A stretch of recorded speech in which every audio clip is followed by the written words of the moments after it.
Hola, es un placer saludarlos a todos ustedes hoy, 7 de mayo del 2025, este día en el cual estamos en la segunda semana de formación en nuestro diplomado virtual de estrategias para aplicar a los escolares con trastornos del aprendizaje y con trastornos del lenguaje.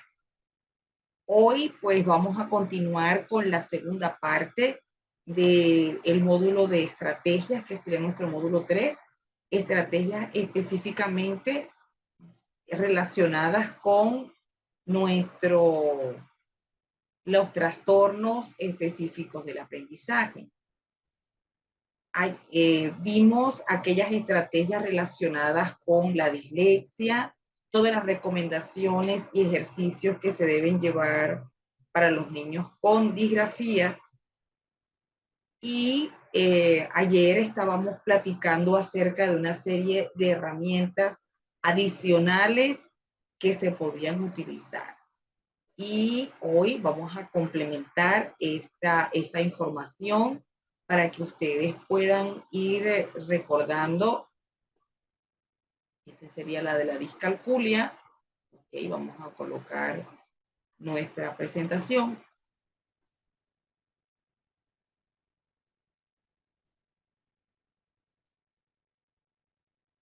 Para que nos ubiquemos en el módulo de discalculia. Ante todo, pues vamos a hacer el saludo reglamentario, porque ya luego de iniciada la clase ya no podemos seguir saludando porque no es propio de los contenidos. Para eso lo hacemos los primeros minutos. Así que vamos a saludar a Yolanda, a Lesbia, a Nuris, a María Morales, a Guilla, a Xiomara y a Gloria, que nos están saludando. Gracias por sus saludos. Y vamos entonces a iniciar con la continuidad de nuestra clase de ayer. Pero antes que todo, también me gustaría revisar o checar con ustedes si hay preguntas relacionadas con el tema que hemos abordado, porque ya si en esta noche nos alcanza el tiempo, vamos a iniciar con nuestro módulo 4, que tiene que ver con la parte de el desarrollo del lenguaje.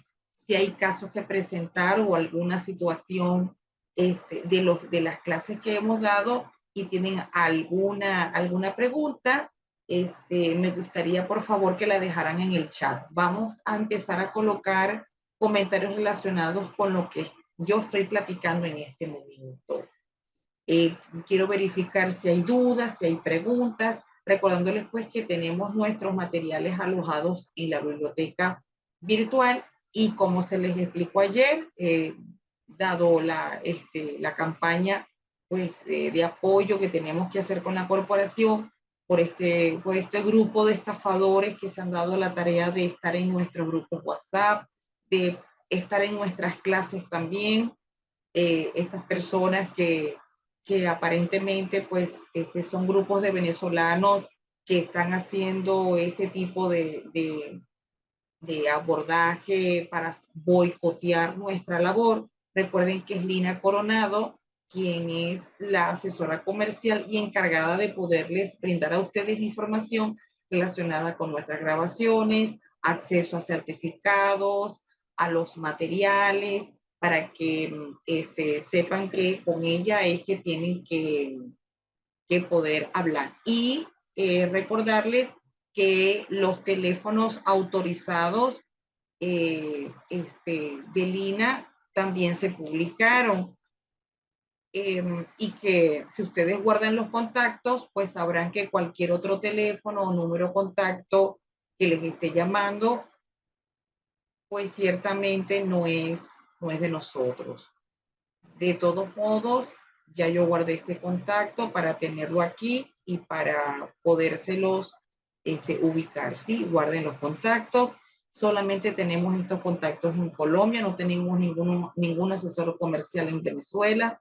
Lamento mucho pues que tengamos esta situación que realmente nos ha perjudicado y entonces vamos a comenzar así también con la campaña pues de concientización. Cuídense, cuídennos para que no les estén hackeando su WhatsApp, para que no ingresen a ver su información personal, también pueden robar su información bancaria de su WhatsApp, entonces es mejor pues que lo hagamos así.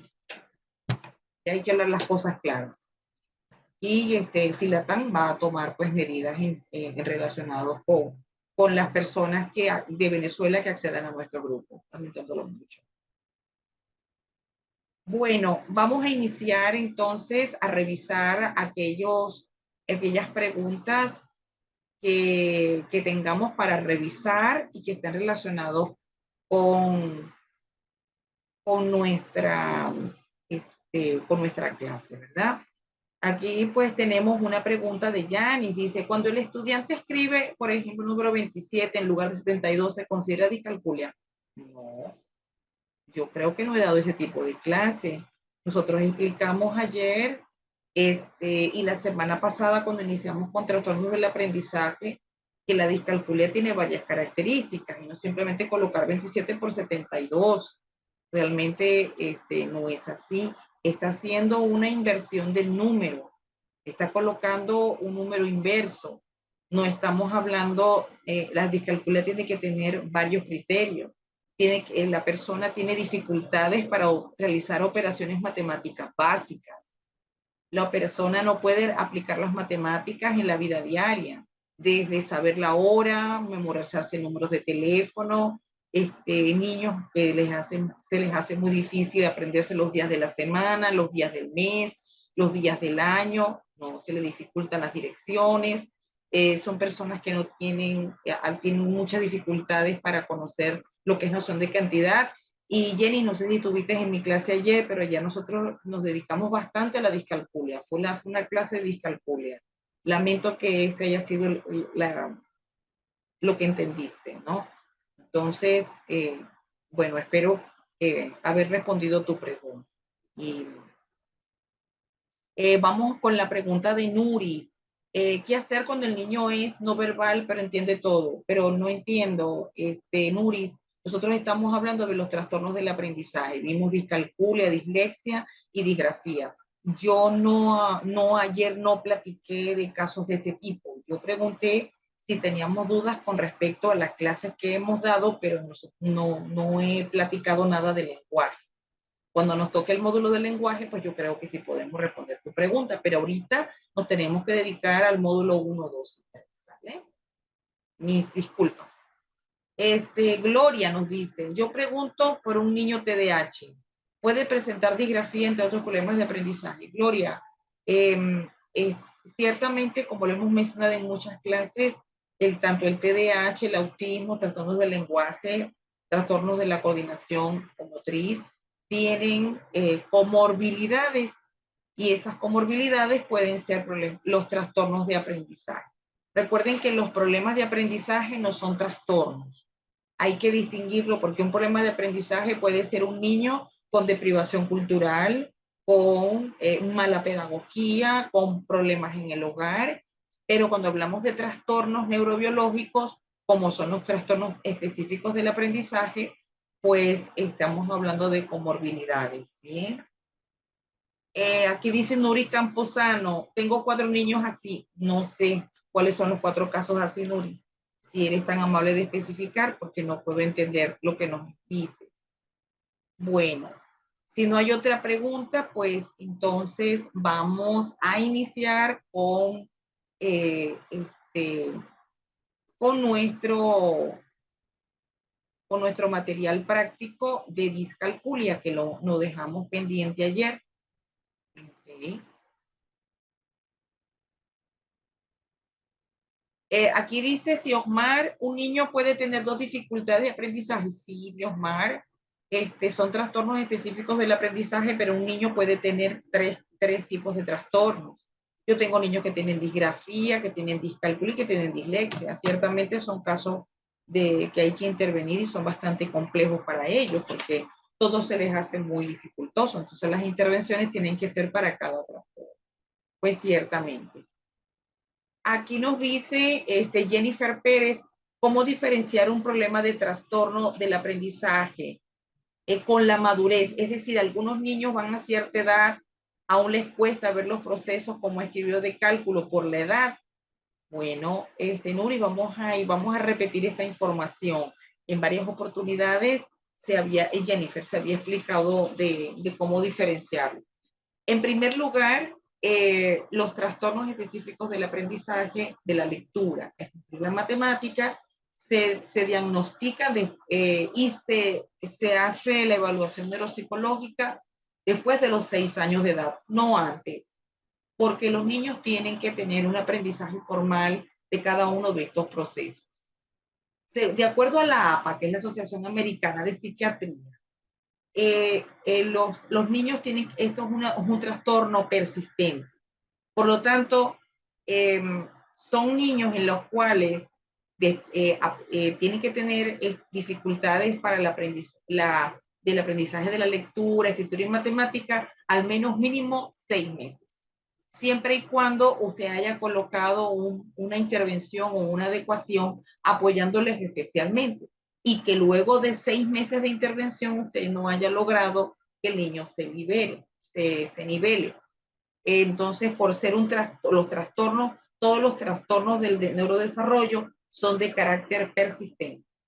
Segundo, el niño con un trastorno del aprendizaje, así usted le haga un programa de intervención, hay que diferenciarlos de los retrasos lectores y los de los retrasos en la escritura. Los retrasos son problemas de aprendizaje que con una buena metodología, con un cambio de estrategia, el niño o la niña podrá pues aprender con mayor facilidad. Pero ya cuando excede el tiempo de 6 meses, ya el niño hay que evaluarlo.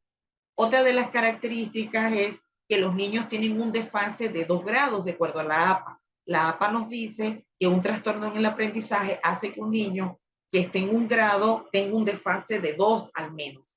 Entonces, si un niño está, por ejemplo, en 4º grado, tiene un desfase de 2 grados. Por lo tanto, su competencia curricular será como de 2º grado y no de 4º grado. No, esto no está relacionado con discapacidad intelectual, no está relacionado con trastornos auditivos ni visuales. Bien, entonces yo espero que esta información, creo que ya le he repetido en varias oportunidades, ya quede con ustedes. Qué bueno que quedó claro, Jennifer, anótalo, porque eso está también en nuestros materiales, está en los criterios diagnósticos de la APA, también está en nuestras guías, y porque los trastornos de aprendizaje pues son persistentes en toda la vida. Entonces una persona no va a dejar de ser disléxica porque aprendió a leer, no va a dejar de tener disgrafía porque ya aprendió a escribir. Son trastornos persistentes y las adecuaciones y las ajustes razonables tienen que estar toda la vida útil escolar. Eso no se puede olvidar. Y lo digo siempre porque yo tuve unos inconvenientes con ciertos maestros que le dijeron a las mamás que ya como el niño con ese trastorno ya había aprendido a leer, por ejemplo, con la dislexia, no era necesario seguir con un programa de intervención, con adecuaciones, con ajustes o con ciertas concesiones que se habían hecho en el aula. Y eso no es así. Hay que ajustar las adecuaciones porque cada vez que pasa el niño de grado, son otras asignaturas, son distintas competencias un poco más complejas y por eso hay que hacer los ajustes y las adecuaciones. Muy bien. Dicho esto, pues entonces vamos a seguir con nuestra actividad del día de ayer.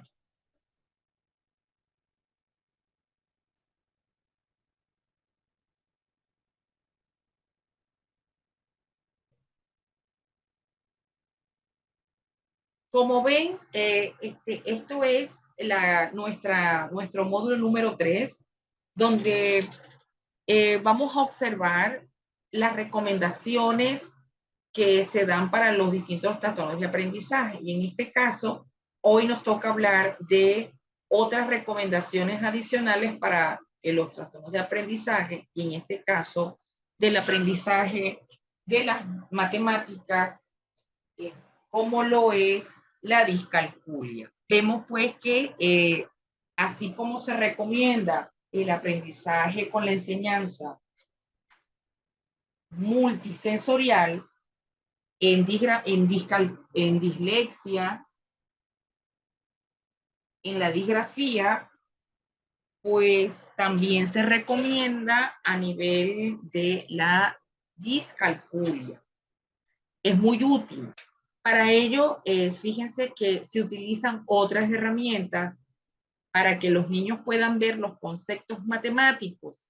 Esto quiere decir que un concepto matemático o el aprendizaje básico de conceptos matemáticos no puede ser del libro y del pizarrón, porque recuerden que la persona con discalculia tiene problemas de noción de cantidad, no ve el número correspondiente con la cantidad. Entonces puede tener 90 y puede decir que es 9. No tiene la noción de lo que es menor a mayor y la progresión de mayor a menor. Entonces, por eso tenemos que utilizar dibujos, bloques o cualquier otro elemento donde ellos puedan empezar a observar este aprendizaje de conceptos matemáticos. Recuerde que este aprendizaje, que se los he mencionado también, uno de los programas de intervención más largos y todavía no alcanzamos que el niño lo logre hacer perfectamente, por eso tenemos que hacer tantas adecuaciones curriculares y sobre todo las significativas, es en la discalculia. Es el trastorno que más dificultad tiene para la reeducación, que yo le digo la rehabilitación educativa, porque en este caso no, en 3 meses no se logra, en 6 meses tampoco. Hay programas que duran más de un año, quiere decir que todavía está en un grado escolar donde se le hace el diagnóstico neuropsicológico y clínico, así como psicopedagógico, se hace la intervención, se hacen las adecuaciones, observamos que no cumple con todas las competencias, pero se le hacen adecuaciones significativas, quiere decir que no, al niño en este campo de las matemáticas le colocamos las cosas un poco más sencillas hasta que el niño pueda desarrollar habilidades y estrategias, pero no se logran en el año escolar. Se pueden lograr más después de un año. Quiere decir que la discalculia es el programa de intervención más dificultoso que hay para el aprendizaje de las matemáticas, porque recuerde que esto es un trastorno. Esto lo diferenciamos de aquellos niños donde usted le busca un maestro en la tarde, presenta la evaluación luego y pasa, porque le está colocando una persona que le ayude. O, por ejemplo, tiene un hermano mayor que está en la universidad y ese hermano mayor se dedica al niño y el niño pasa. Allí vemos que eso no es ningún trastorno. Es mal aprendizaje de las matemáticas, mala pedagogía. Hay también un síndrome psicológico de fobia a las matemáticas. Pero esto no es igual al trastorno neurobiológico porque hay áreas cerebrales que no conjugan para que el cerebro pueda aprender la noción de resolver problemas matemáticos. Entonces, por eso es tan importante colocar pues apoyos multisensoriales para que el niño pueda ir aprendiendo, ¿verdad?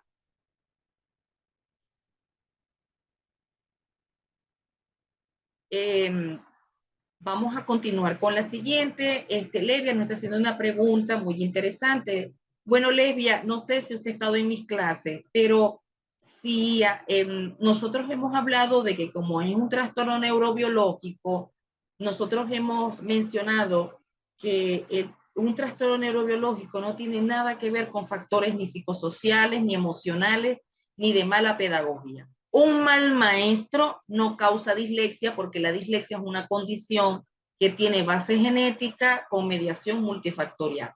La dislexia tiene genes. Por lo tanto, un mal maestro no puede causarle alteraciones cerebrales porque hace como 15 minutos mencionaba que estos son trastornos de neurodesarrollo, pues que nacen con la persona y permanecen con la persona. Por lo tanto, una persona con dislexia tiene dislexia desde que nace. No tiene nada que ver con esto. De hecho, la APA también menciona que la dislexia no es tener un mal maestro. La dislexia no es que no se le ha enseñado a leer bien a la persona, porque es que esto no tiene que ver con la enseñanza de leer bien, o porque no he leído los suficientes libros, o porque no he tenido una rutina de lectura, lesbia. Es un trastorno neurobiológico donde hay alteraciones cerebrales ubicadas en el hemisferio izquierdo, en el área temporo occipital izquierdo, donde está la alteración cerebral. También hay áreas cerebrales donde no hay las suficientes conexiones sinápticas para que se dé esta situación. Entonces no tiene nada que ver con factores psicosociales.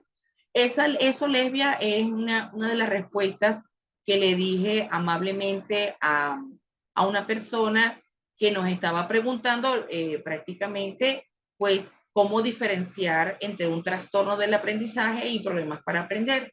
Entonces, no sé si usted escuchó, lesbia.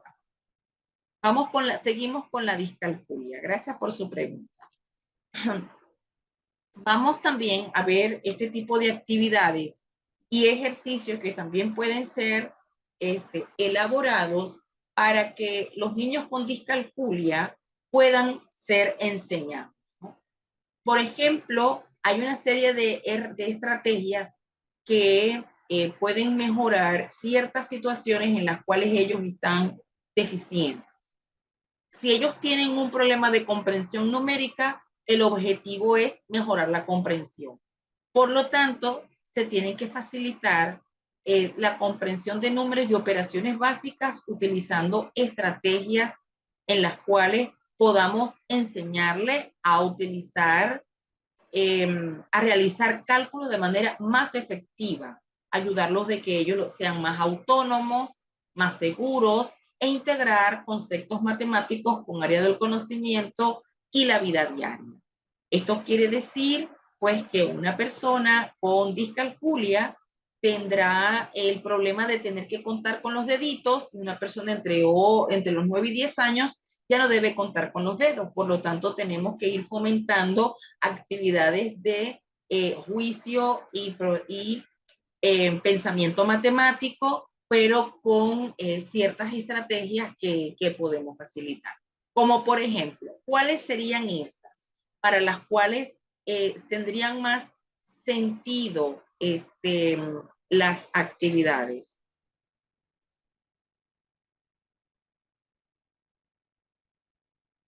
Eh,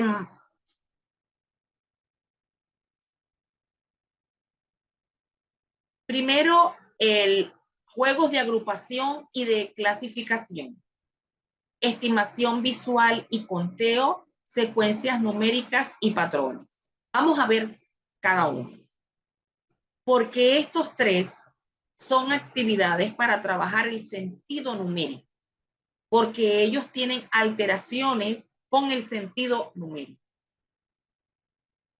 Vamos a ir prestando atención, Cruz, porque yo creo que usted no está escuchando la clase, ¿sale? Vamos a ir escuchando porque estamos hablando de actividades de discalculia y usted está haciendo preguntas de personas mayores y yo no estoy hablando ahorita ni de evaluaciones de intervenciones. De hecho, no lo estoy hablando porque el diplomado está dirigido a estrategias. Yo dejé muy claro que las evaluaciones son clínicas con personal calificado, que es el equipo multidisciplinario. ¿Sale? Entonces, por favor, vamos a prestar a la debida atención para que quede claro que nuestro diplomado es de estrategias y a eso me estoy dedicando. Las preguntas son realizadas en función de lo que hemos platicado. Vamos a seguir. Vamos a ver entonces estos ejemplos del sentido numérico. ¿Cuáles serían? Los juegos de agrupación y de clasificación, ¿sí? Observe, aquí les dejé una foto de niños donde están haciendo este tipo de juego. Primero, el juego de agrupación y de clasificación lo que busca es que el niño pueda reconocer y organizar números y cantidades, porque recuerde que la noción de cantidad numérica no lo tienen consolidado a nivel cerebral. Por lo tanto, tenemos que hacer este tipo de incentivo con un programa de intervención bastante intensivo. ¿Qué tipo de objetos podemos utilizar? Botones, palitos de helado, bloques para realizar actividades de agrupación. podemos pedir a los estudiantes que clasifiquen los objetos por color, por tamaño, por cantidad. Y luego le pedimos que agrupen los objetos en conjuntos. Por ejemplo, en seriaciones, que también es otra de las dificultades que enfrentan ellos. Seriaciones de 2 en 2, de 5, de 10, para ayudarles a reconocer los patrones. Por ejemplo, si tenemos otra variación, como por ejemplo, ¿qué otra actividad? Bueno, para que ellos puedan hacer ejercicios de agrupación y clasificación, si usted está dando el concepto de fracciones, utilice piezas de rompecabezas, pizzas, pasteles, donde se puedan dividir, o las barritas de chocolate, que eso tienen divisiones y esto es y puede introducir gráficamente el concepto de fracción. Otra de las actividades que se deben realizar es la estimación visual y el conteo, porque hay que desarrollar la habilidad y consolidarla, porque ellos tienen un problema de estimación y de precisión al momento de contar. Esto no se va a solventar prontamente, por lo tanto son ejercicios constantes. ¿Qué es lo que podemos hacer? Pues bien, recomendación, podemos colocarle al niño un frasco lleno de canicas, de clips o cualquier otro elemento pequeño que pueda caber en un frasco, que sean de materiales que ellos puedan observar y puedan hacer la estimación en el frasco de cuántos hay. Luego se realiza el conteo real. Quiere decir que con el frasco le damos la noción de estimación y luego le decimos que vacíe el frasco para que pueda contar digitalmente, realmente, cuántos objetos estaban dentro de ese frasco, bien sea canicas, clips o cualquier otro elemento. Esto ayuda mucho a los niños a que ellos puedan ver ser capaces de intuir numéricamente y tener una estimación y luego tener un conteo exacto. Qué bueno es cuando se le coloca este tipo de actividades y poco a poco, durante los meses, el niño va generando un poco de acierto. Hay que cuidar mucho la frustración. Entonces, la actividad pues es como, no podemos comenzar con muchos objetos en el frasco, vamos a por lo menos a comenzar con poquitos y luego ya ir aumentando cuando él vaya consolidando. ¿Qué otra variante? La variante de esta actividad es cambie el frasco o los objetos para que yo pueda variar la dificultad. Entonces yo puedo quitar el frasco, puedo utilizar otros objetos para que él pueda observar, estimar y luego contar realmente. Vemos este ejercicio, ¿sí? Este ejercicio es una práctica en el cual, yo voy a cerrar el grupo un momentito, si les parece, y en un ratito yo lo voy a abrir. ¿Sale? Vemos aquí cómo podemos observar, contar los puntos.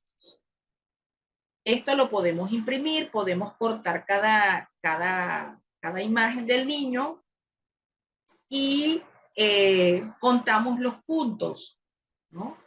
Por ejemplo, aquí, de acuerdo al número que el niño tenga, el niño le decimos, por favor, que de acuerdo a lo que observa, debe hacer con un plumón o con una crayola, dibujar el número de círculos que corresponden al número que el niño ve allí. Por supuesto, tiene que haber consolidación de la imagen gráfica del número. Lo que vamos a consolidar es la unción de cantidad. Entonces observe cómo, por ejemplo, tenemos 3 niños, una niña tiene el número 1 y podemos entonces darle un plumón de colores para que ella, la niña, con el plumón de color pueda ir resolviendo. Entonces, para que asocie color y número, le colocamos entonces un plumón del mismo color. Por lo tanto, vamos a, se coloca entonces colorear un solo círculo porque corresponde al número 1. El número 6. El número 6 irá con un plumón amarillo. Entonces se le va a pedir al niño que coloree tantos círculos que corresponden con el número que nos presenta el niño, que es el número 6. Y finalmente tenemos entonces dos niños, dos, y cada uno tiene un número.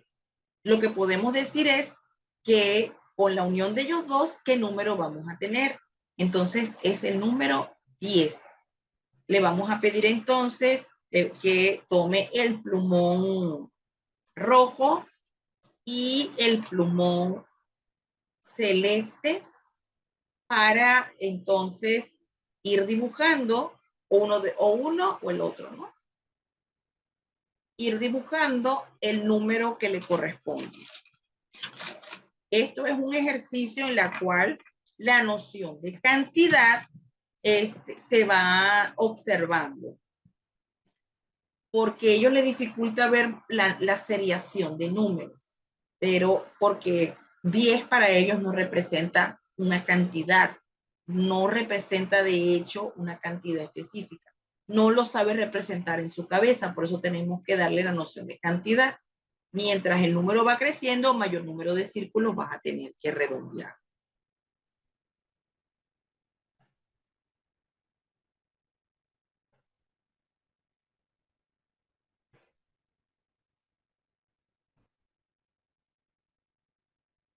Vamos con otra recomendación que se pide para poder trabajar lo que sería secuencias numéricas y patrones.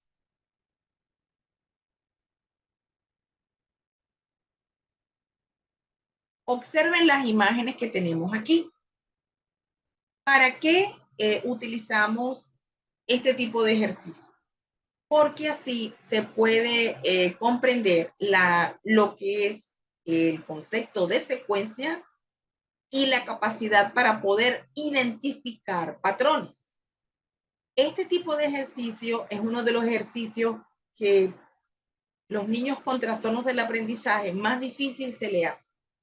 De hecho, en unas pruebas que yo realizo para niños con trastornos del aprendizaje, esta es el área matemática, la secuencia numérica y patrones, generalmente los niños me salen muy mal porque no identifican cómo va la secuencia, colocan cualquier número, lo inventan, no observan el número real.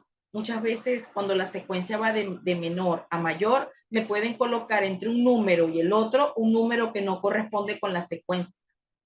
Entonces, por eso es muy importante hacer que consoliden este ejercicio. ¿Cómo se hace? Se deben generarle a él ejercicios de secuencia numérica con diferentes saltos, es decir, de 2 en 2, de 4 en 4, de 5 en 5, de 6 en 6.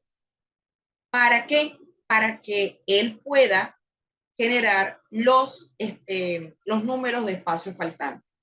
Antes de llegar a una secuencia numérica, tenemos que consolidar los números en una secuencia que él puede observar, porque si no lo sabe, no ve la secuencia. Y hay que identificar entonces que complete cuál es el patrón que le corresponde. Por ejemplo, 4, 12, 16 y 28. Observe que allí tenemos ese patrón. ¿Cuál el patrón? ¿Cuál es? Es de 3 en 3, de 5 en 5, de 6 en 6. El ejercicio se realiza, 1, colocando la secuencia. Vamos a suponer que yo tengo aquí un número tengo el 4 y el 12.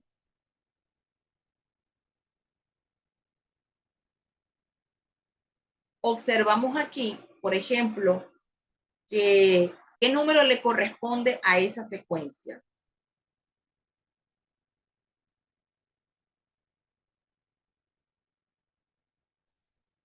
El 8. Quiere decir que el patrón es de 4 en 4. Cada vez que le sumamos a un número 4, me da la secuencia. Este sería el patrón. El patrón de la secuencia es de 4 en 4. Cada vez que sumo un número, el patrón es de 4 en 4. Una variante donde no tiene por qué utilizarle hoja y papel es también que usted pueda utilizar una línea numérica, una secuencia y un patrón para que él pueda saltar en el piso. Si lo hace la línea numérica, para que él salte de un número a otro para visualizar la distancia que hay. Entonces puede hacer ese tipo de juego de una línea numérica en el suelo y él va saltando el 1, el 2, el 3, el 4, el 5, el 6, para que él vea que entre 1 el 1 y el 6 tiene que dar varios saltos. Está utilizando el movimiento de su propio cuerpo para interpretar.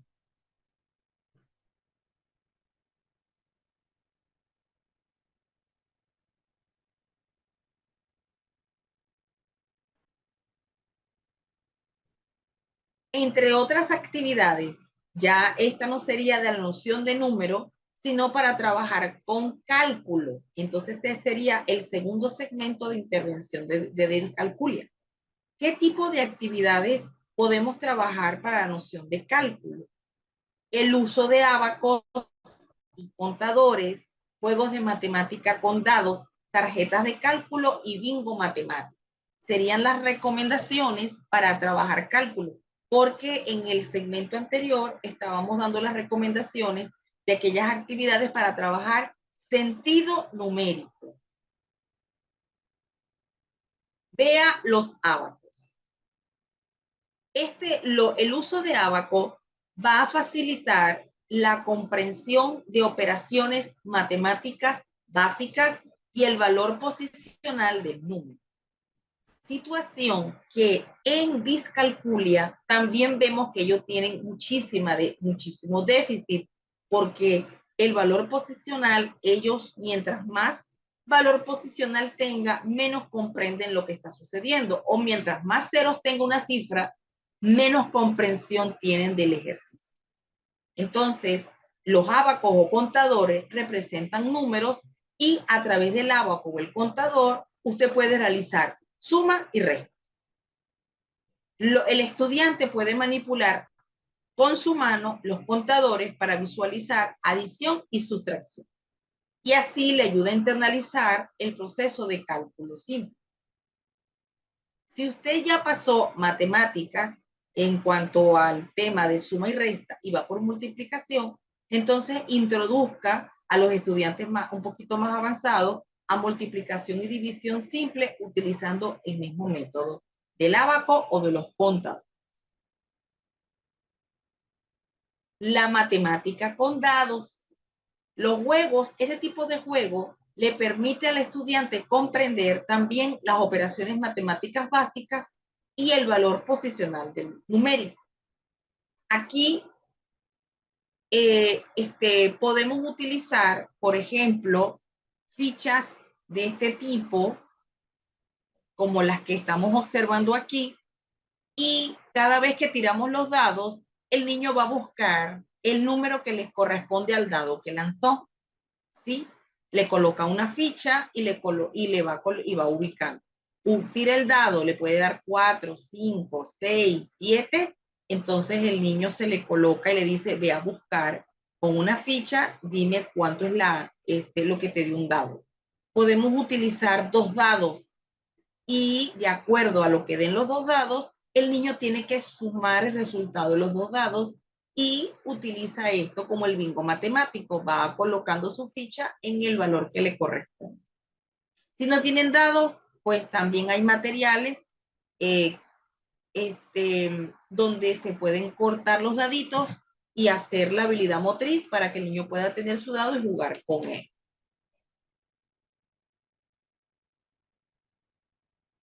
Aquí tenemos este ejercicio de tira el dado y resuelve.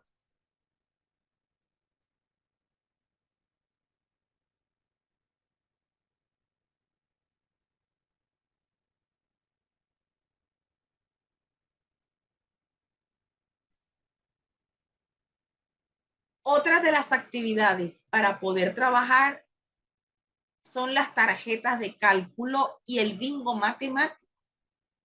Esto también hace que tenga mejor fluidez en los cálculos matemáticos y la habilidad para reconocer respuestas correctas entre opciones.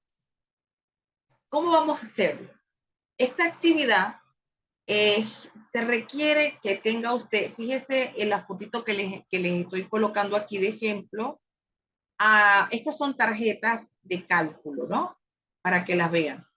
Estas tarjetas de cálculo tienen diferentes problemas matemáticos. 6 más 4, 9 más 1, 1 más 9. Y cada estudiante que recibe la tarjeta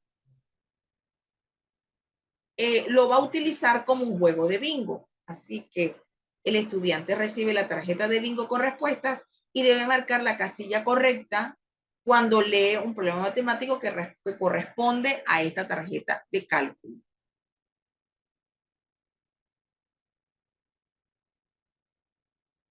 Esto es una tarjeta de bingo, suma y resta, para que la persona pueda ir resolviendo el ejercicio. Tarjetas matemáticas. La tarjeta matemática, pues le colocamos un problema, porque esto también es una de las dificultades que enfrenta la persona con dislexia. El no poder resolver problemas matemáticos de la cotidianidad. Entonces, este tipo de ejercicio de tarjeta les ayuda mucho.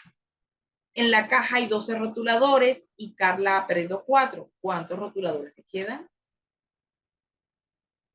Marta duerme la siesta a las 4 de la tarde y se levanta a las 6. ¿Cuántas horas duerme? En mi calle hay 2 bloques y cada bloque tiene 4 pisos. ¿Cuántos pisos hay en total en mi calle?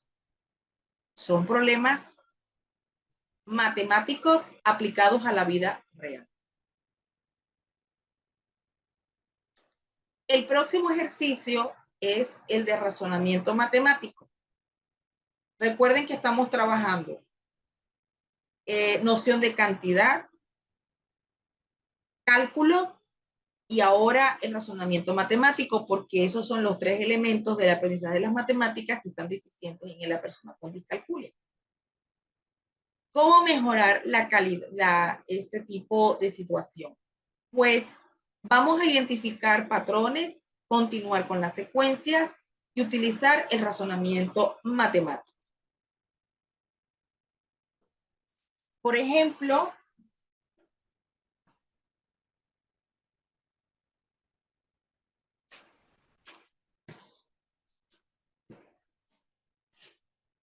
este tipo de herramienta, pues fíjense que esto es un material de puzzle,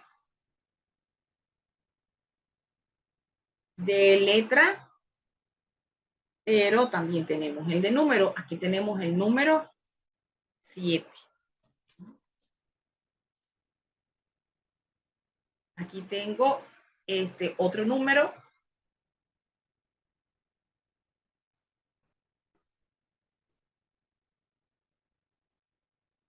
9.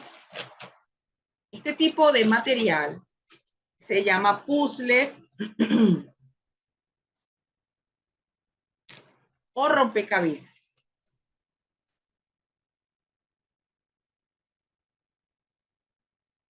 Y aquí el niño se le puede colocar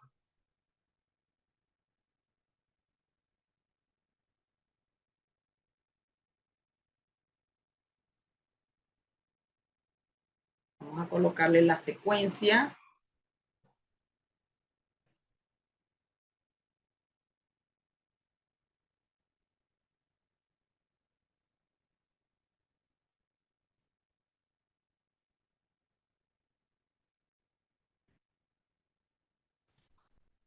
Voy a armar y luego le voy a ir a buscar este el numerito. Miren cómo vamos armándolo. El niño lo puede hacer así. Voy a ir buscando los puzzles.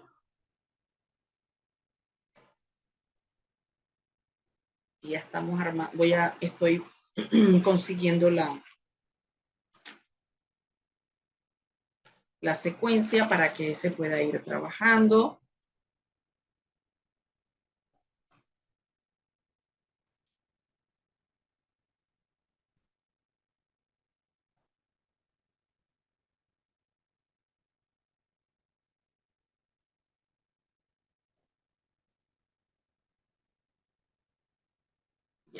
Ya conseguí la secuencia. Aquí está. Se le va colocando este tipo de rompecabezas para que vaya siguiendo una secuencia. Ya voy a ir a buscar los numeritos que le corresponden. Aquí está el puzzle.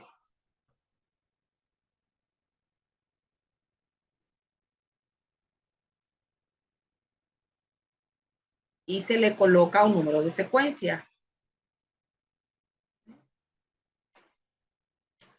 Esto pues va trabajando con ellos la concentración.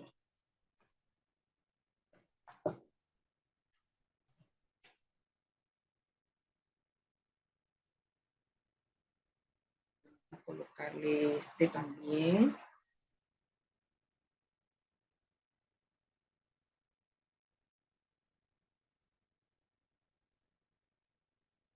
Y aquí está la secuencia.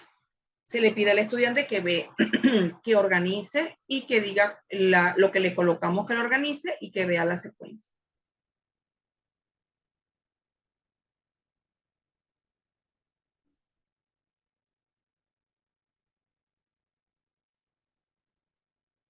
Otra de las herramientas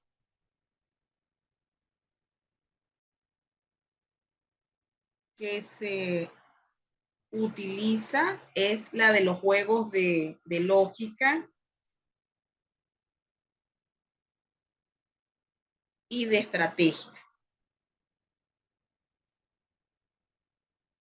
De los juegos de lógica y de estrategia, que son un gran apoyo para el estudiante si le enseñamos con esta metodología, es el que él pueda trabajar con un rompecabezas, con un sudoku, con un ajedrez, y así ellos van desarrollando lo que es jugar con estrategia.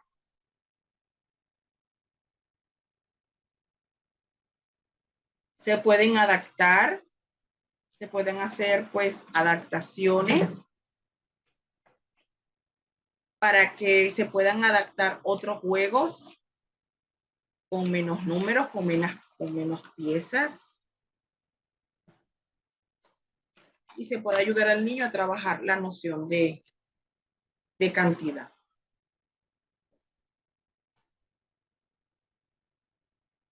También tenemos otro elemento importante para el razonamiento matemático, es que le podamos colocar a los niños ABP de proyectos de matemáticas aplicadas.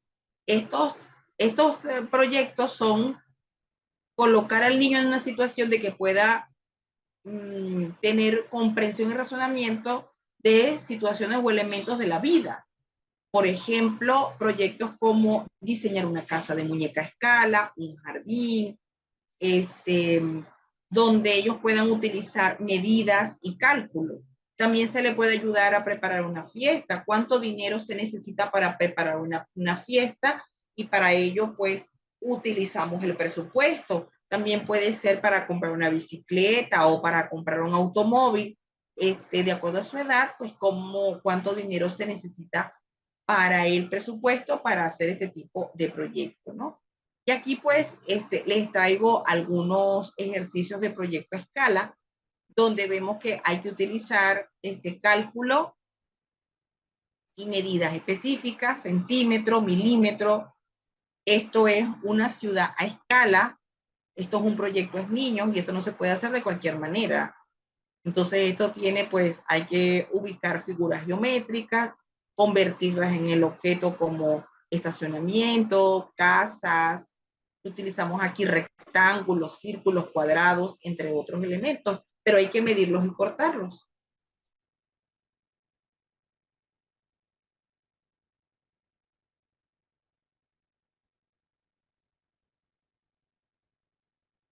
Muy bien. Antes de seguir, voy a abrir el grupo para saber si tienen alguna pregunta con respecto a lo que hemos platicado hasta ahorita. Quedo atenta.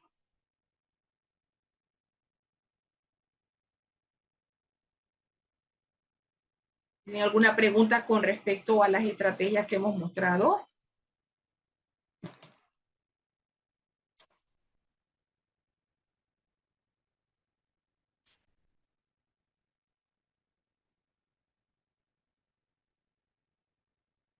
Muy bien. Gracias, María Morales. Entonces, si no hay preguntas, vamos a seguir con otras recomendaciones. ¿Qué pasa con los niños TDAH y con el aprendizaje multisensorial?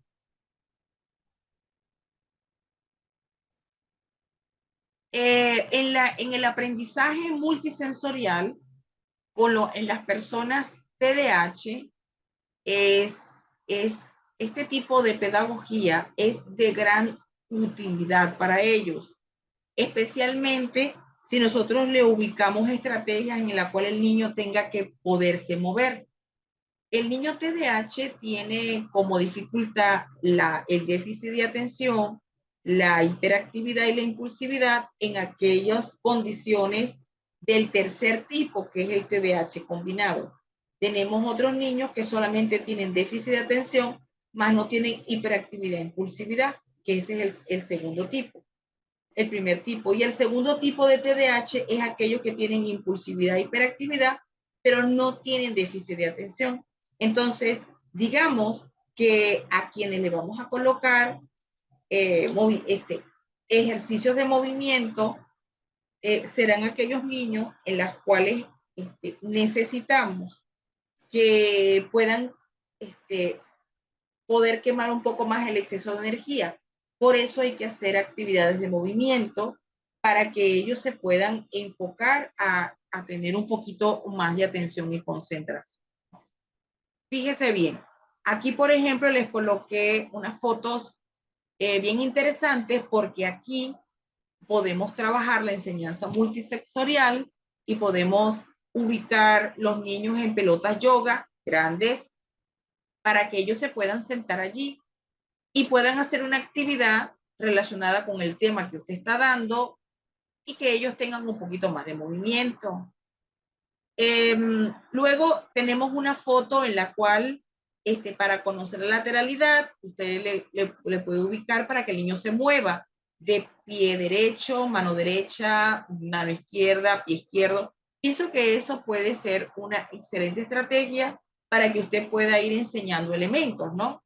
Aquí podemos cambiar las manitos o pies por otro tipo de instrucción para poder conseguir números o letras.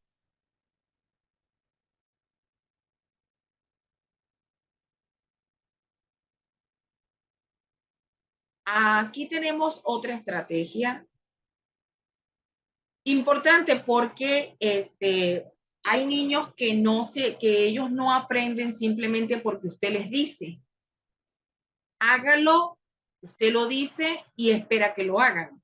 Creo que eso es uno de las dificultades que enfrentan muchos estudiantes cuando el docente tiene la percepción que el niño puede hacer todo como con la facilidad como que el docente la piensa, ¿no?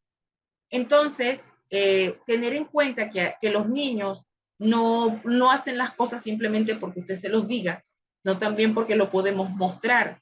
Entonces hay que hacerlo, hay que dar el ejemplo, hay que hacer el ejercicio junto con ellos para que invitarlos luego a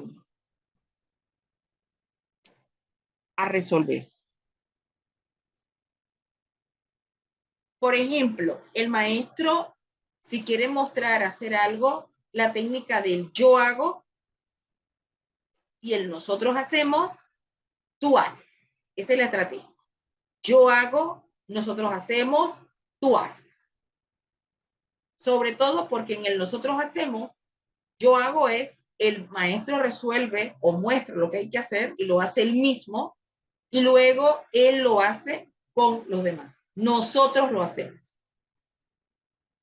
Y para que el niño consolide el ejercicio, se le invita a que él solito pueda resolver el problema. Tú haces.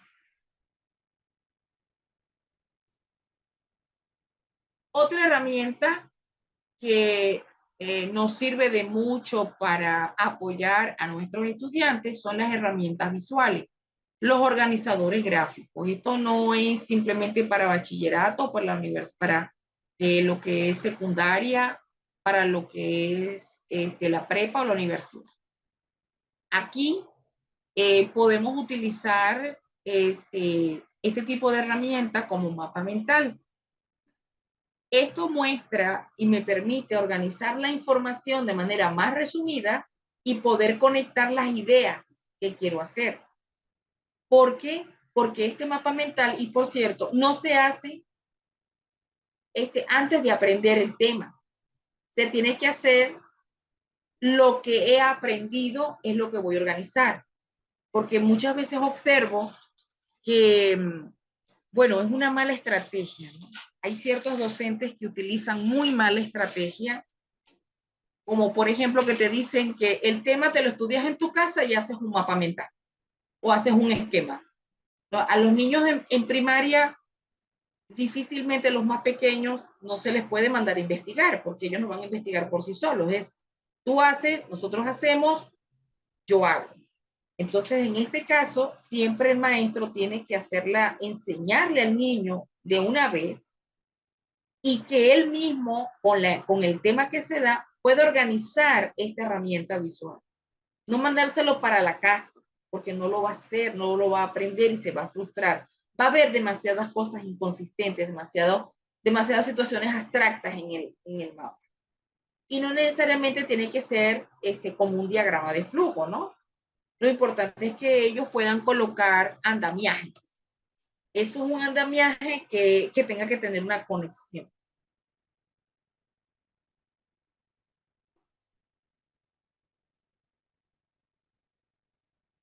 Los diagramas de flujo, los diagramas de Venn, también son muy útiles para trabajar con los niños con discalculia, con disgrafía o con niños que tienen dificultades en el funcionamiento ejecutivo.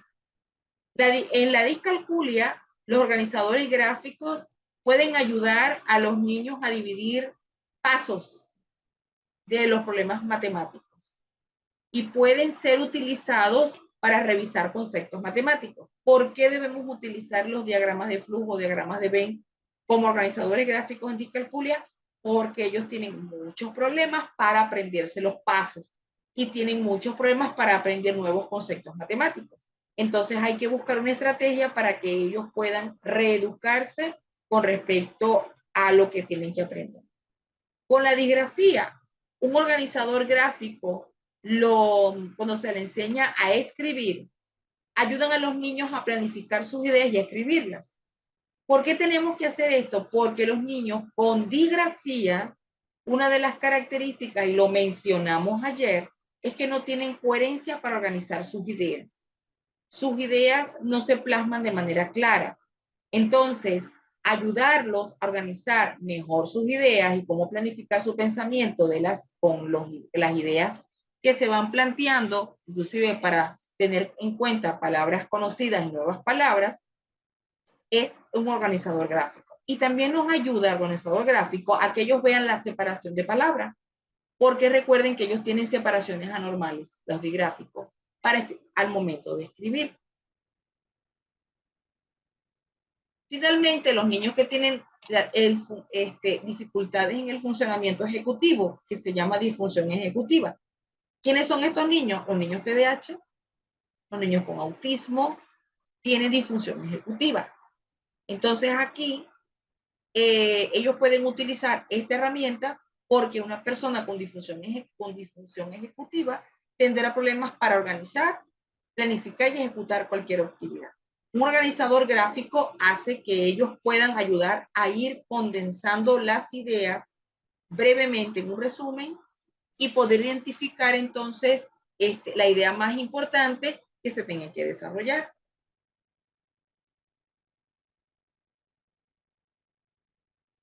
Esto es un ejemplo del diagrama de Venn.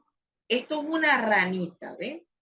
El diagrama de Venn es una estrategia, un organizador gráfico para generar nuevos conocimientos. Fíjense el ejemplo de la ranita. Esto es un ejercicio relacionado con el diagrama de Venn, donde colocamos dos elementos que podemos comparar, en este caso la abeja y el mosquito. En la ranita, del lado izquierdo, colocamos entonces las características de las abejas. Viven en colmenas, se alimentan del polen, son negras y amarillas. Y luego tenemos del otro lado del diagrama, en la ranita, el zancudo. Viven en sitios cerca del agua, se alimentan de la sangre y son negras. Y en el medio, donde hay el entrecruzamiento del diagrama de Venn, vemos aquellas características similares, porque ellos pueden tener similitudes. Eso les puede generar la capacidad de aprender nuevos conceptos y organizar mejor las ideas. Como por ejemplo, ambas vuelan. Tanto la abeja como un mosquito vuelan.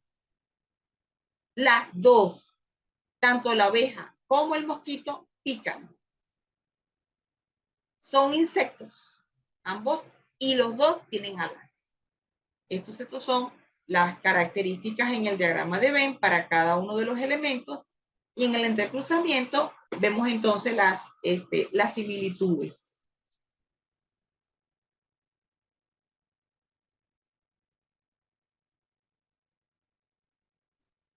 Otra de las estrategias importantes para trabajar es los grupos pequeños y la enseñanza individual.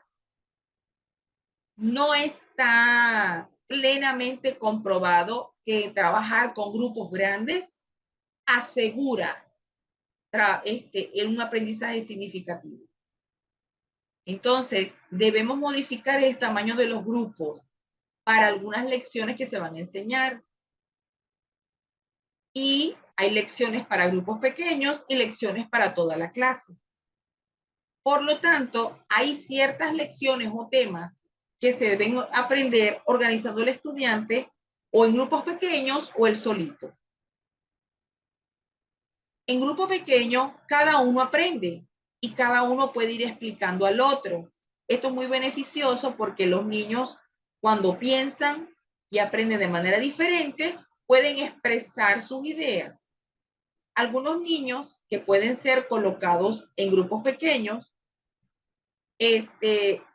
pueden hacer buenas intervenciones. Por lo tanto, la autoestima, la seguridad en sí mismo, la oralidad se puede fortalecer. Y también los grupos pequeños tienen la ventaja de que aquí se puede dar una enseñanza diferenciada porque ellos se van adaptando a la metodología de la enseñanza de la lección. Así que digamos que esto es el trabajo colaborativo. Mientras podamos trabajar en equipo y en grupos pequeños, se aprenderá mucho más.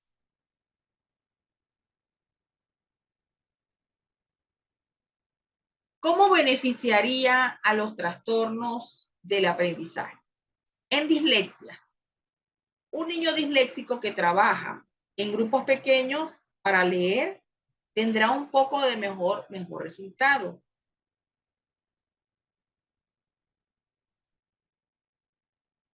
Entonces, muchas veces el niño disléxico no tiene el mismo nivel de lectura que los otros miembros del grupo. Más, sin embargo, es muy importante establecer que en ese grupo pequeño lo puedo reunir para que los niños más, porque los niños que tienen un poco más de competencia lectora y tengan el mismo interés por el libro, puedan leer y puedan leerlo en voz alta. La discalculia también genera trabajo en grupos pequeños, porque así podemos practicar todas las habilidades. Pero recuerden que no en todos los temas. Hay aprendizajes grupales y aprendizajes individuales.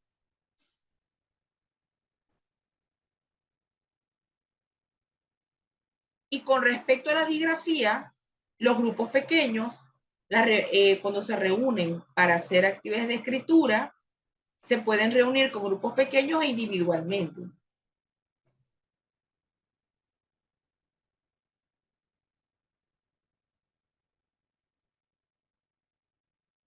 Un TDAH que es el que tiene la disfunción ejecutiva,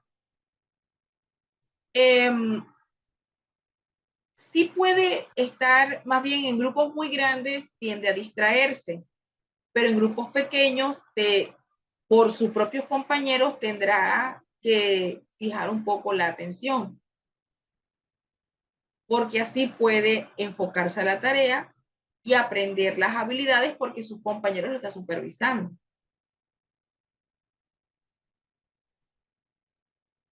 Los niños que tienen velocidad de procesamiento lento son niños que hay que adaptarles el ritmo de enseñanza para darles un poquito más de tiempo para captar y responder la información.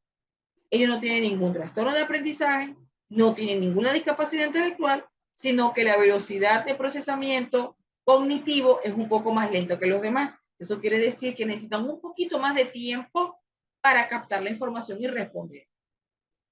Entonces, cuando este tipo de niño pues, trabaja con grupos pequeños, se le da prioridad a la lección y junto con sus estudiantes, el que trabajan con el niño, podrán apoyarlo para que él tenga un poquito más de tiempo para entender. Entonces, estar en un ambiente trabajando con grupos pequeños, se puede enfocar mejor y disminuir la ansiedad. Siempre y cuando los niños con los cuales esté trabajando, pues comprendan que él necesita un poco más de tiempo para aprender y para tomar decisiones.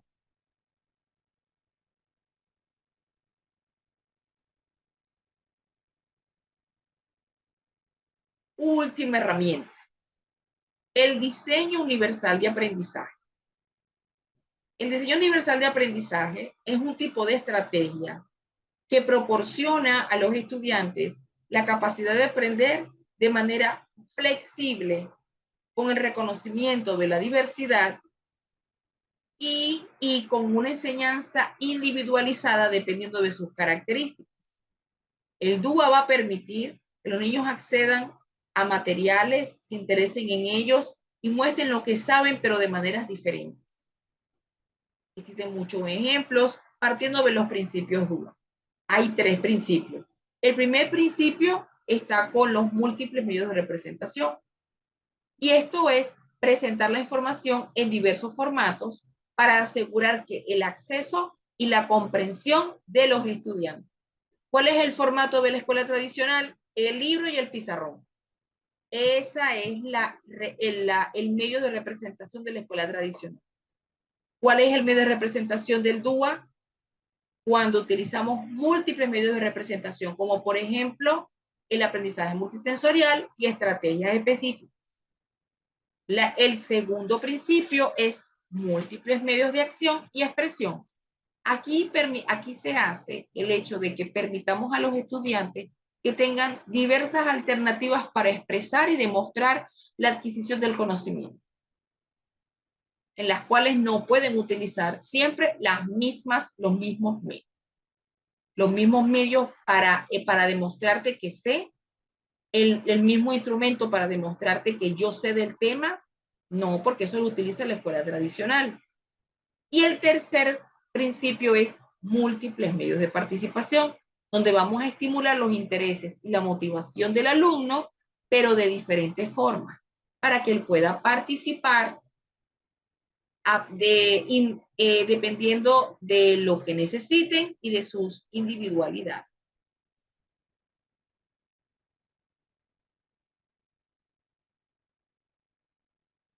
Aquí tenemos el DUA y el beneficio del DUA en en el TDAH. Vemos que cuando aplicamos los principios DUA en TDAH, vamos a hacer que el ambiente para el TDAH sea un ambiente más flexible, en el cual se piensa en el TDAH donde tenemos que hacer actividades de movimiento, pausa activa, hacer ajustes razonables en el salón para disminuir los focos de distracción y, y además de eso, evaluarles y hacer que ellos participen en trabajos de una manera en la cual ellos tengan una mayor motivación por hacerlo. Entonces, aquí el DUA permite ajustes razonables individuales, flexibles y consensuados, porque el estudiante tiene que equilibrar lo que se le enseña con sus propios intereses, contando de que tiene que haber flexibilidad de contenidos y de contextos para que ellos puedan aprender de manera significativa.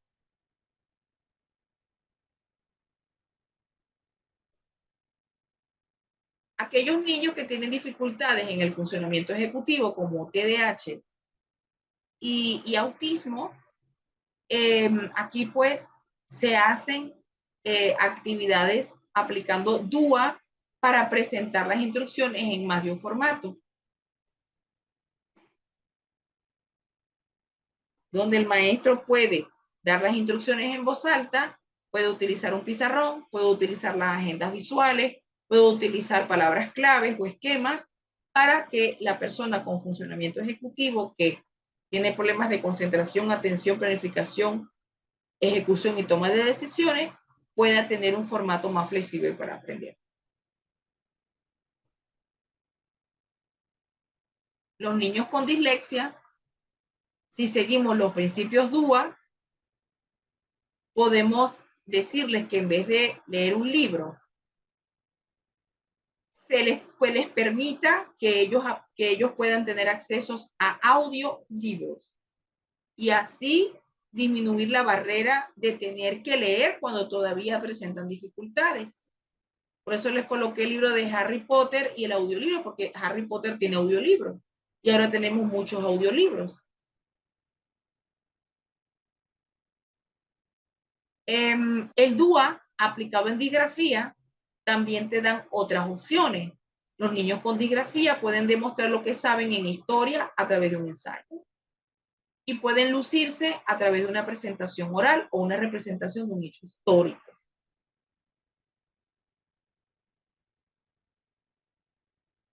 Bien, hasta aquí hemos llegado pues con las estrategias. Ya en nuestra segunda parte vamos a seguir trabajando un poquito más con DUA y para ello, ya por la hora, ya les tengo que dar el receso para que descansen un ratito, yo busque algo de hidratación. Y con la segunda parte para que veamos lo que es la estrategia DUA.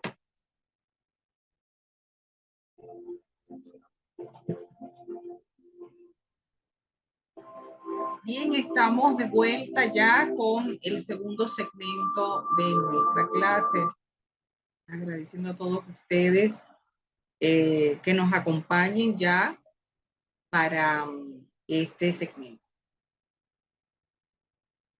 Tenemos una clase grabada muy hermosa, una conferencia acerca de estrategias para la educación inclusiva, basado en el diseño universal de aprendizaje de la Red Interamericana de Educación Docente de la Organización de Estados Americanos, OEA, en Latinoamérica. Vamos a escuchar esta interesante conferencia acerca de la educación inclusiva a partir del diseño DUA. Vamos a tomar nuestras anotaciones porque a partir de estas recomendaciones, nosotros vamos a ir trabajando con las estrategias que, que hemos implementado y que faltan porque luego las, otra parte del diplomado está centrado en los trastornos del lenguaje, como, y por supuesto para las personas que tienen trastornos del lenguaje, el solo hecho de tener esta dificultad es una barrera para el aprendizaje. Vamos a ver entonces esta interesante conferencia y vamos a tomar nota de los aspectos importantes para la discusión que vamos a tener luego de esta presentación de clase. Bueno, esta conferencia fue excelente, por eso se las traje, para que pudiesen ir aclarando términos que siempre se confunden y que no le hacen bien a nuestros niños. Gracias, Garci Valenzuela, que ella pues rápidamente dio su comentario. Te agradezco muchísimo porque ciertamente esto es un problema con la inclusión. Integración no es igual que incluir, es así. Y muchas gracias por compartir la experiencia desde Chile. Gracias a Janet, que también nos está dando información en Chile con respecto a la situación que viven los docentes con respecto a la integración. Muy bien, gracias, Garci, gracias a Janet. Jessica, pues nos comenta que si los docentes creamos conciencia de nuestra labor e importancia para la inclusión en nuestras aulas de clase, se marca la diferencia. Muy bien, gracias, Jessica. Ella dice, no creo que se quede en papel, somos responsables, hay que preocuparnos y ocuparnos. Excelente. Además de estas recomendaciones que nos dieron con respecto al principio DUA y las adaptaciones, ¿no? También esa confusión que hay entre adaptaciones y adecuaciones. Así que bueno, ¿qué más además de lo que comenta Jessica, de lo que comentó Garci y Janet, alguien más eh, tiene a bien darnos un feedback con respecto a la información que recibimos?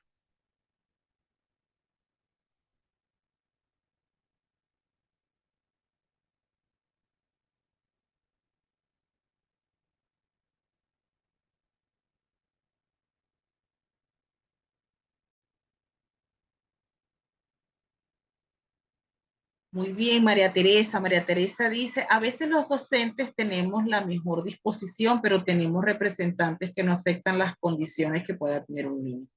Bueno, ciertamente eso es una barrera actitudinal. Cuando hablamos de las barreras para el aprendizaje y de la participación, que son las VAP, una de las barreras que enfrentamos. Por eso ese término de necesidades educativas especiales ya quedó en el olvido, quedó en el olvido.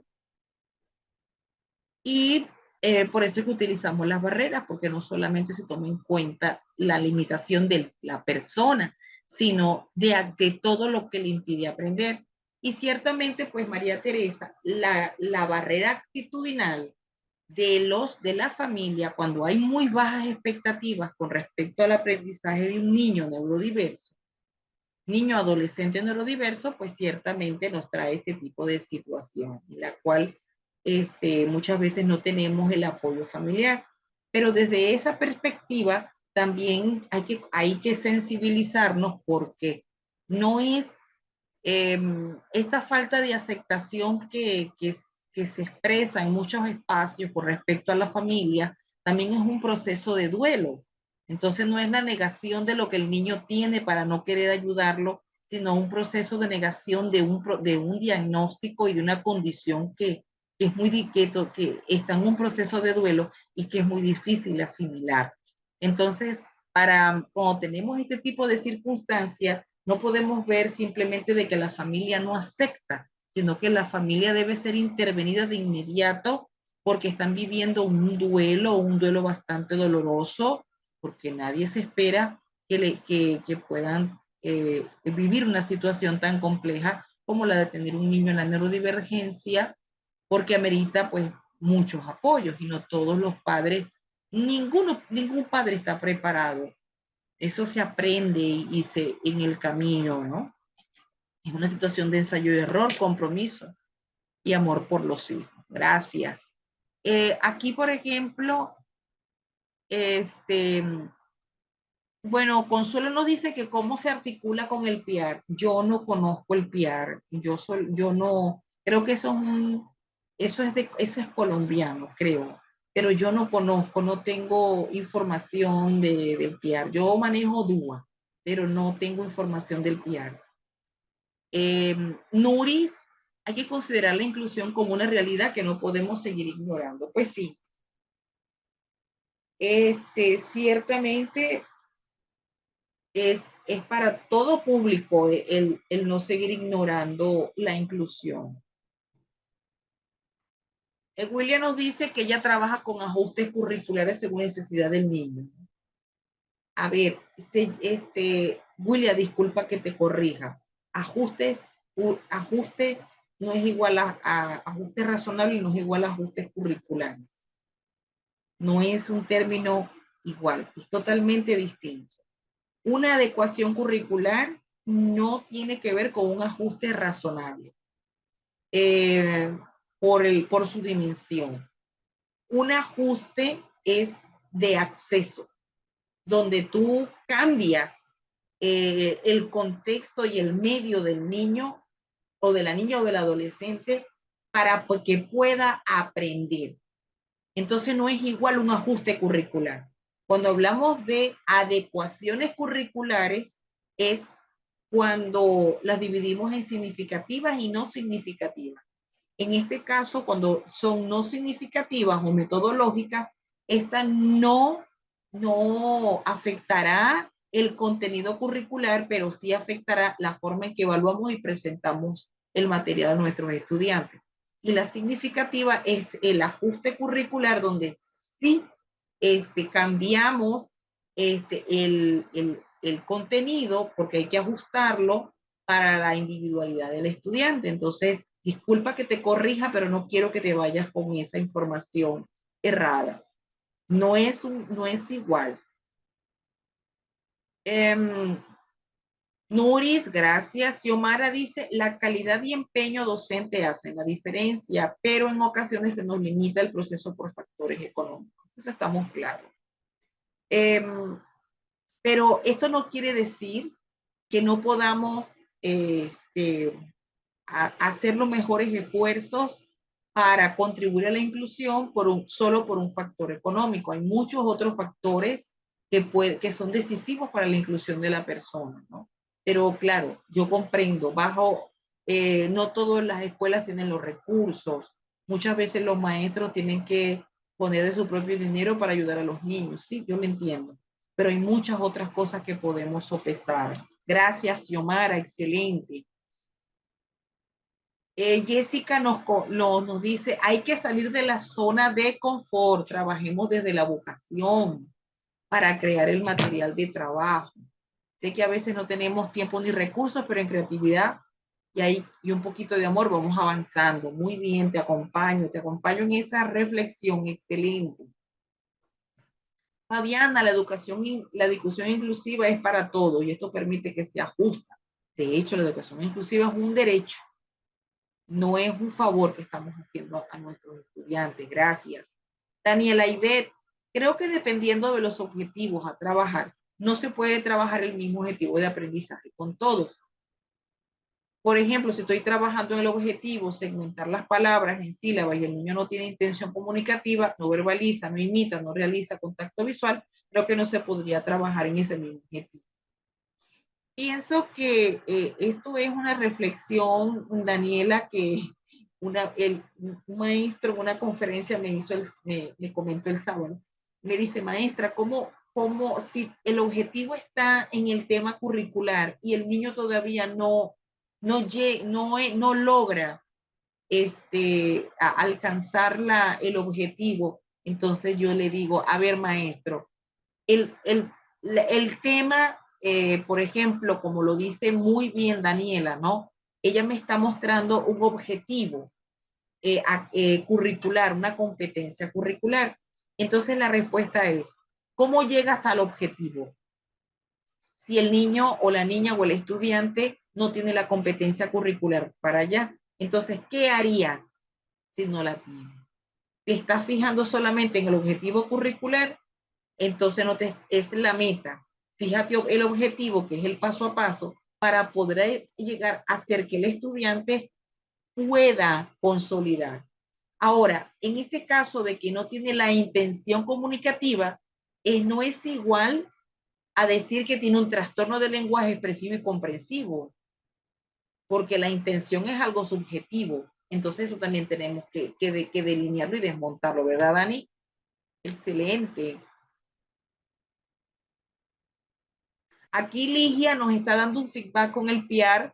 Yo no lo conozco, pero si tengo que estudiármelo, me lo estudio. Dice, plan individual de ajuste razonable, eso es un PIAR. Ah, entonces el PIAR es el programa, la presentación del programa tomando las necesidades del estudiante entonces. Ah, qué bien. Nuris Campuzano nos dice, las autoridades educativas de cada país son responsables de hacer que se cumpla la inclusión. La educación es un derecho constitucional. Sí, es, pero se puede hacer cumplir, pero también los ciudadanos tenemos que hacer cumplir la ley, porque está la ley.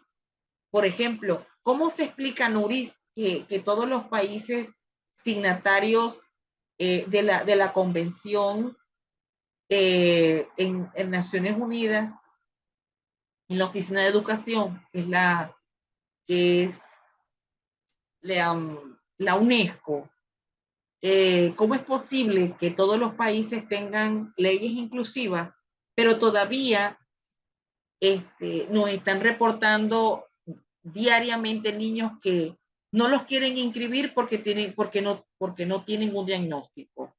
Los quieren expulsar por problemas de conducta. Niños que son neurodivergentes, es decir, que tienen un diagnóstico de un trastorno en el neurodesarrollo, no quieren ser atendidos por los maestros en la regular. Obligan a los padres a que tengan una maestra o un maestro sombra. O los padres están obsesionados con los maestros sombra y empiezan a buscar el dinero para pagar a una persona que no es del sistema educativo, sino un outsourcing. Y lo que se logra es que el estudiante se excluye del sistema educativo. Porque en el momento que no vaya la persona sombra, el estudiante no es atendido en la regular. Entonces son muchos, está el precepto de ley, pero las personas no lo quieren cumplir, como lo dicen muchos.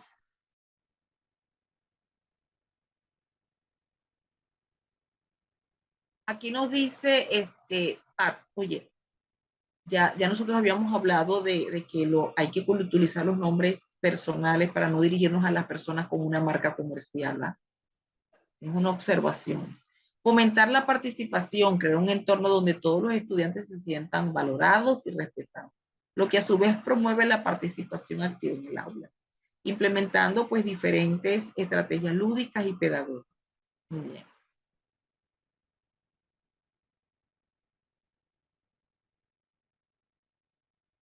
Aquí nos dice María Teresa que tiene 2 niños con autismo dentro del salón y ella trabaja de la mano con los docentes de aula integrada y los representa. Excelente.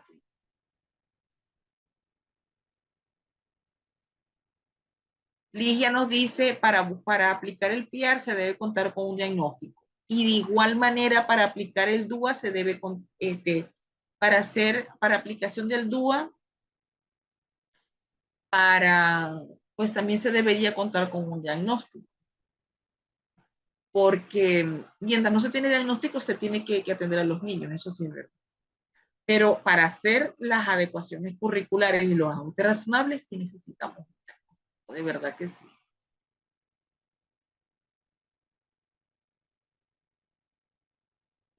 Bueno, aquí nos están dando el feedback del PR. Qué bueno. Gracias. Estoy muy agradecida por eso. Ya me estoy nutriendo. Jessica, profe, ¿qué tan cierto? Da tristeza ver maestros enfadarse con niños cuyo trastorno es TDAH. Ellos necesitan movimiento continuo. usted lo dice, y forzarlos a sentarse ahora es una tortura. Pues sí, por ejemplo, eso que estamos hablando es un ajuste razonable. El ajuste razonable es cambiar el contexto, cambiar el medio. Y además de que hay maestros que yo me preocupo y me alarmo, porque maestros que son adultos ya, viejones, que ya tienen canas, que se están enfrentando a niños y adolescentes con TDAH como tomándose como una afrenta personal.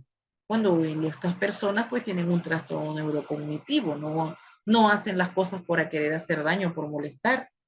Y ciertamente, pues la irritabilidad, la ansiedad, es estar en situaciones en las cuales son obligados a hacer algo que les aburre, que les molesta, que les genera pues demasiado estrés. Entonces, estar sentados todo el tiempo, sin movimiento, haciendo actividades que les cuesta, pues ciertamente la frustración es enorme. Aquí nos dice Yuberkis, gracias Yuberkis. Aquí la educación inclusiva está tomando gran auge. No sé dónde es aquí, pero bueno, se capacitan a los docentes y se les imparten talleres con diversas actividades para empoderar a los psicólogos de los centros educativos. Muy bien. Nos dice Yolanda, en Perú hay pocos médicos, es por ello que no se pueden diagnosticar a los estudiantes. Bueno, bueno, Yolanda, el médico, el personal de salud es parte del equipo multidisciplinario, pero no el único.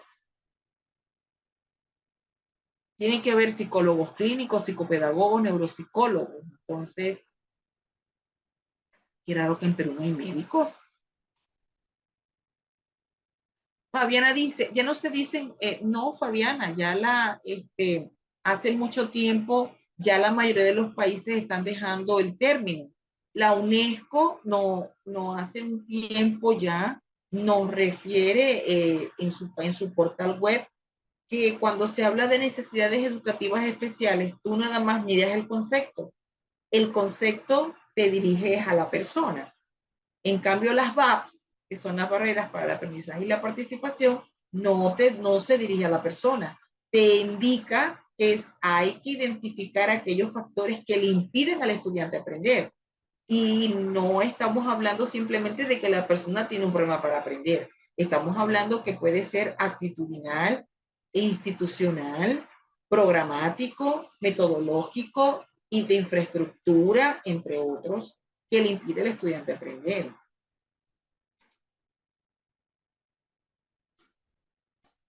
Veamos.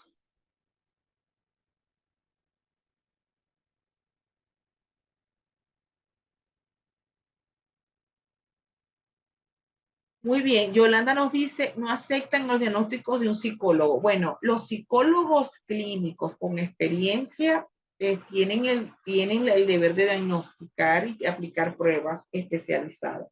Pienso que no es un tema de discriminación, es un tema legal. Para certificaciones se ameritan que el profesional de la salud certifique. Pero recuerde que el profesional de la salud no aplica pruebas en muchos casos, ¿no? Yo porque he dedicado muchos años de mi vida útil preparándome para pruebas neuropsicológicas. Eso es distinto. Pero, por ejemplo, un neuropediatra no aplica pruebas neuropsicológicas. Un neuropediatra no aplica pruebas de cociente intelectual. Entonces, para ello, para poder certificar un diagnóstico, se tiene que valer de un equipo multidisciplinario para poder conjugar los diagnósticos de los profesionales. No creo que sea un tema de discriminación, es un tema legal. Cada país tiene una forma muy particular de llevar su agenda.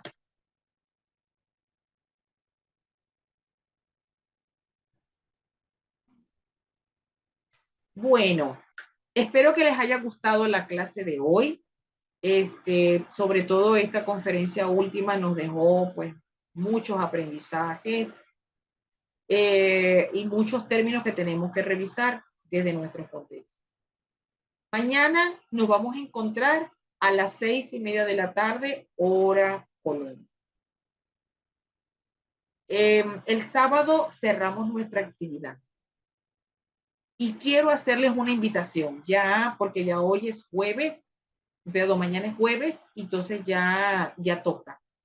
Como el sábado vamos a cerrar nuestro diplomado, el sábado tenemos una actividad especial que es el conversatorio de familias y profesionales sin Latán en el tema de trastornos del aprendizaje y del lenguaje. Entonces el sábado, las personas que quieran participar están invitadas para presentar sus casos conmigo y hacer una discusión, recordándoles pues que yo no puedo dar diagnósticos sino orientaciones. ¿Por qué? Porque no estamos valorando a la persona que usted está presentando, pero sí podemos hacer una discusión de asesoramiento para seguimiento. Entonces, mañana, el jueves y el viernes, voy a estar recordando esta invitación para el sábado a partir de las 8 de la mañana hora Colombia, para que nos podamos reunir y podamos trabajar para que puedan presentar sus casos, ¿les parece? Y así podamos socializar y se les pueda ayudar. Esta actividad es totalmente gratuita, así que todos pueden participar. Tenemos un número en la cual nosotros dejamos participar a las personas por razones de tiempo, así que voy a insistir mañana y el viernes para hacer una lista de asistencia para poderlos congregar el día sábado y presentar los casos que a ustedes les parezca o tengan preocupación. Bueno, gracias. Fue un placer haberlos acompañado hasta esta noche. Mañana nos vemos. Y espero pues que tengamos una actividad el sábado pues excelente. Darcy, prepara tu caso para el sábado.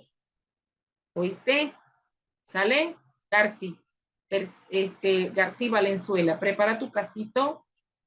Si quieres exponer esta situación que me estás diciendo del alumno, pues pienso que lo podemos discutir. Ya porque tiene razón, ¿no? Aquí está presentando un caso y lo estamos presentando cuando estamos cerrando y yo no quiero que lo perdamos, ¿vale? Porque esto es una adecuación, esto es un ajuste razonable de un niño TEA que tiene alteraciones sensoriales auditivas y pienso que esto es una situación que no podemos dejar pasar, Garci. Entonces te voy recordando mañana y el viernes para que por favor nos presentes tu caso, nos digas cómo resolviste el caso y cómo esta persona pudo acceder a un derecho de hacer ajustes de acuerdo a una condición individual. Y bueno, y todas las personas que deseen presentar casos, tenemos esta actividad totalmente gratuita para las personas de este diplomado. Que pasen una feliz noche y hasta mañana.